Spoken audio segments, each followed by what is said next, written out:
යාළුවනේ ඔයාලට ඔන්න අද හස්බන්ඩ්ගේ නිවාඩු දවස.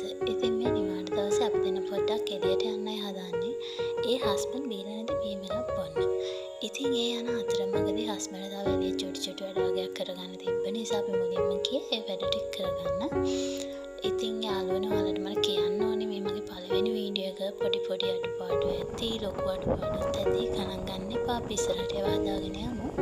ඉතින් ඒ යන අතරමඟදී අපිට දෙපැත්තෙන්ම වෙල්ලේ අයවල් හම්බුණා. ඉතින් ලොකු වෙල්ලේ අයවල් කාලෙකට හරියම ලස්සන තියෙන මේ වෙල්ලේ අයවල් මේ ටිකේ නම් ලස්සන චුට්ටක් අඩු වෙලා තියෙන්නේ.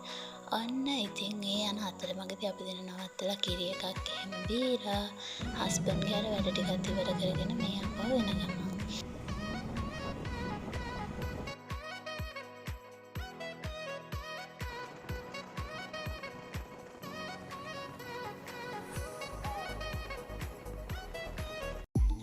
ඔන්න ඉතින් මේ හවස ඉර බැහැගෙන යන වෙලාවේ මුළු පරිසරයම තැඹිලි පාට වෙලා තමයි තියෙන්නේ.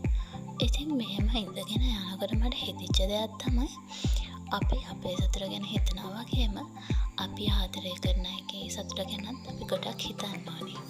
එහෙම වුණොත් තමයි ඒ සම්බන්ධකම් තවත් ශක්තිමත් වෙන්නේ. අපි එකිනෙකා අතර හොඳින් තේරුම් අරගෙන ජීවත් වුණොත් තමයි අපේ ජීවිතේ ලස්සන